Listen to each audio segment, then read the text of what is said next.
Hello everybody, my name is Ghostbit and welcome to the very first episode of Ghostbit's Reviews, where I pick a hand selected of small indie games and we basically go over them and see what I think, my impressions of them, and any advice I could give, if there's any advice given. The first episode is going to be over on Spacespy. I decided to dedicate this very first episode to Spacespy because I've been meaning to play a handful of his games, but the way this works, I will explain at the end of the video as well, but there's a link down below in my Discord. You basically submit your games and I will basically play them at the end of the month and review them, and I'll do like a short review. This first episode is going to be basically how I'm going to review them and such. More details at the end of the video. So the first episode is based on Spacespy. Two games we are going to review. The first one is Clocked Out, made by Spacespy and Clone 13. This was submitted to the Autumn Jam for Xander Jam number 5, and I have been meaning to play this for quite some time now, and I've just been forgetting, or I've just been very busy. So today's the day I finally check it out and I've played it, and this is my thoughts on this game. So the game is a precision platform, of course, and it is a very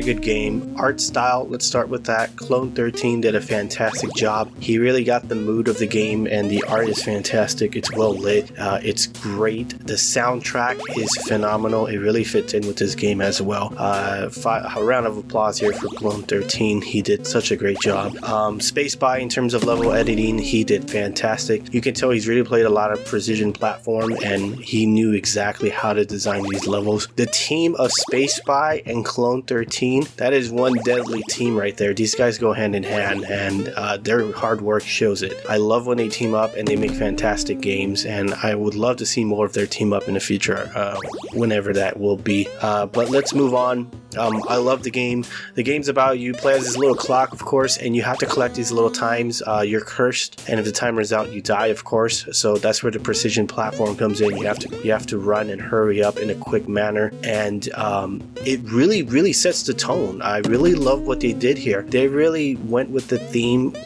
which was time, I believe, and they set it out in a precision platform, which I think is genius. And they did such a great job. When you're playing it, you really feel frantic. You really set into the genre really well into the beginning, and you're like in a frantic, fast pace, I need to get to the end of the level or else I'll die type of thing. It's really great, and I made tons of mistakes. Tons of them. The precision platform comes in and you make tons of, like, you die a lot, of course. I did get frustrated. One thing I didn't like in the beginning, but then my mind changed later on, was the clocks. Whenever you collect them, they did little or no in terms of recovery. When you collect the clocks, they're supposed to like boost up your time, and when you collect them, they do little. Even if you collect like 3 in a row, they do very little. And when you first collect them, you think there's going to be like a slight of a relief. There's not. You still want to keep going as fast as you can. So at first I didn't like that, but as the game progressed, I understood why Spacespy and Clone 13 chose to do that. And again, it goes back to the genre that they're making, precision platform, which went hand in hand, honestly. So I went back and I'm like, you know what? I take back that negative review, and you know what? It makes sense. In the long run, it makes sense as I kept playing. The second to last level was very hard. I got stuck on it several times. I almost wanted to give up, honestly. In fact, this was the hardest level, and the last level was not. It was hard. It had its challenges, but not as hard as the second to last level. I overcame it, and I felt like I could overcome any level afterwards. So I did manage to beat the game, of course, and I thought it was very well done. That's all the positive. I do have one massive negative review, and that is there is collectibles, and if you collect all 7, you get like a story. I don't know if this was finished. Actually, he mentioned something saying to be continued. I'm not really sure. I'll get back to Spacespy on that, but my negative review on is I could care less. When it comes to precision platforming, if you're gonna like do these like story bits, like I have to collect these story bits in order to like unlock the story, I just find that pointless. If you're going to do story, just do a cutscene. Do cutscenes from level to level, you know, like you don't have to do it when the cutscene plays again after you die. You can only do it like in between, you know. It's just my own, that's just my point of view. If you don't like it, that's fine. If you like the whole collecting and then unlocks the story, that's great. But to me, I just don't like that element. I thought that element was pointless. I will do some suggestions. So this is the suggestion part of the review, and my suggestion, I only give these out if the game isn't completely finished, and this game isn't completely finished. They Clone 13 and Spacespy are looking to continue it, so that's where the suggestion round comes in. I would swap out the whole story collecting thing with a clock-shaped heart, or I'm sorry, a heart-shaped clock, and will be very interesting if instead you would put them in a very hard place, and if you were to collect there will be one per level, by the way, and if you were to collect these heart-shaped clocks, you would get 1 health, which means you can take 1 damage before you die. I think that makes it very more unique, and it makes it more demanding on getting it, because you're already in a frantic pace, and you're like, you have to now think, do I want to collect this heart-shaped clock so I can take a damage, or just ignore it and risk it? You know, now it gives a player meaning to want to collect that, versus the story clock things where it's like, oh, I gotta collect all 7 just to unlock the story. You know, that's just my own point of view. You don't have to do it, guys. You guys don't have to do it if you don't want to. You can completely ignore what I said, or maybe take it with a grain of salt and maybe take bits of it. But I thought it would be pretty unique if there was like a heart collecting and you could take an extra damage. You know, that I think that would make it unique. That would make the risk more better in, you know, getting that. Overall, I thought the game was fantastic. I can't wait for more. The game is practically finished. It has it all. The only thing it's missing is more levels, honestly. Again, story, if you're gonna do story, guys, you might as well just do cutscenes. You know, sprinkle them level. It doesn't have to be every level, but you can make it like every other level, so that way the interest drives up, you know. Overall, keep up the great work. Fantastic job. And now we're moving on to Spacespy's latest game submission, which is Coffee Chaos. This was entered in the Mini Jam 100. The theme was Overload, and he ranked number 18, which I thought was fantastic. He did a great job.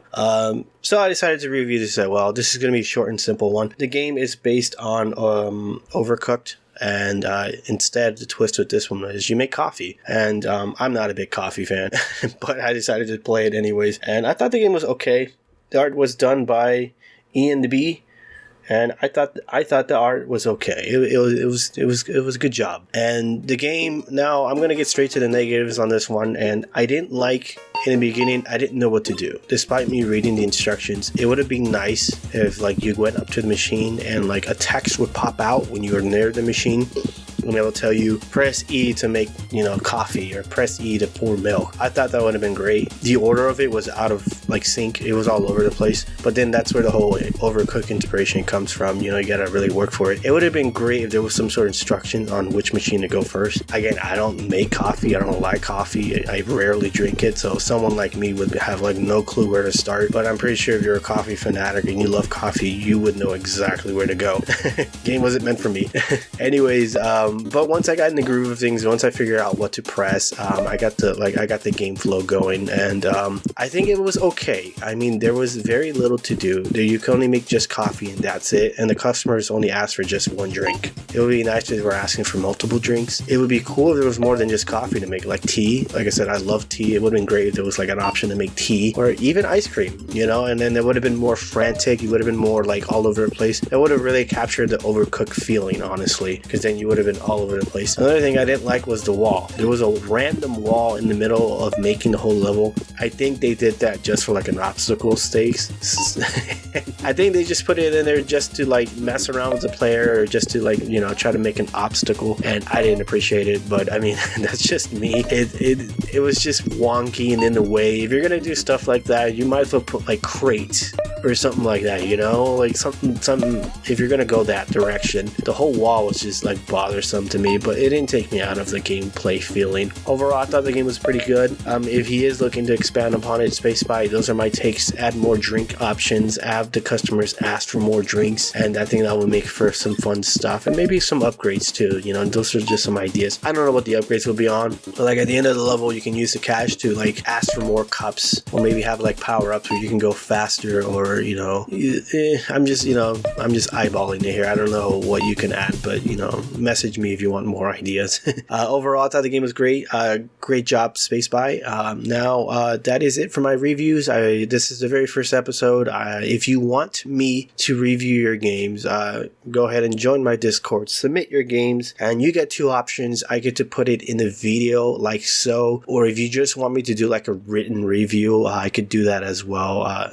You can just let me know how you want me to review your game, and I will do just that. And I'll give you feedback on what I think of the game and how awesome it is. And I plan on doing these once a month, so I plan on doing one in March, and I want these videos to be a little longer, of course, like 2 to 4 games I plan on reviewing. Let's see how long this goes. Let's see if this has any traction. Let's see if there's another episode in the future. Here's hoping. Again, I love playing games. I love giving you guys feedback, and this is my way of trying to get to do that. So once again, if you want feedback, click the link down below, join my Discord server, say hi, and then go ahead and submit your game, and I will get to reviewing that at the end of the month. Maybe even shorter than that. If like demand is high, if I have like over 5 games or 6 games, then I will do 2 videos a month. We will see. Otherwise, thank you all for watching the first video, and I want to thank Spacespy for being my test dummy on this first episode. I do hope you love my feedback. Thank you all very much. This is Ghost Bit, and I will see you in the next video.